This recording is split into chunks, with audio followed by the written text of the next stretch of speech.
Okay, so with this one, we're going to replace the cos theta in this dB expression. So in order to do that, cos theta is equal to adjacent, which is a, divided by the hypotenuse, which is the square root of a squared plus x squared.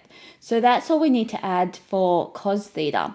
And then what we'll do is we'll substitute this into this expression here. So we can write this as mu naught I over 4 pi times dx times a over, we've still got this a squared plus x squared, but now we're multiplying it by the square root of a squared plus x squared. So we can write this as mu naught I over 4 pi, and then a times dx over a squared plus x squared to the power of 3 on 2.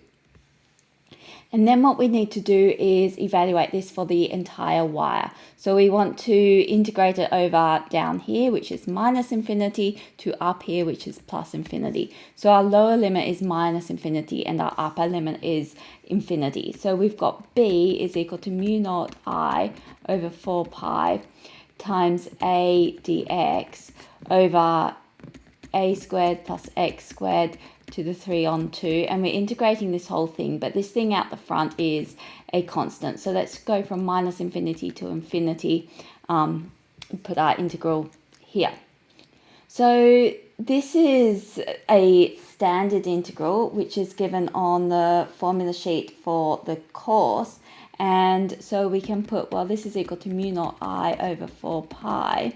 And then when we integrate this, we end up with x over a times the square root of x squared plus a squared, and we need to evaluate that at minus infinity and infinity.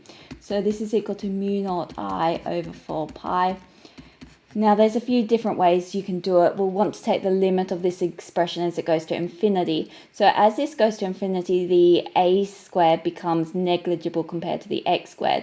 So we've got this is x over a root x squared. And you can see those two things cancel. So that's what happens when we substitute in infinity. And then we've got minus, and now we'll be substituting in minus infinity. So you can see this is going to go to minus infinity as, say, minus x. It'll be negative. It's keeping its negative. And then on the bottom, we've got a times the square root of x squared. So you can see this will cancel that, and we'll end up with minus 1 on a. So this will be equal to mu naught I over 4 pi. And then we've got 1 over a minus 1 over a, so plus 1 over a. So this is equal to mu naught I over 4 pi times 2 over a. And so this cancels this, and we end up with mu naught I over 2 pi a, which is the same expression as we got before, but using a different method.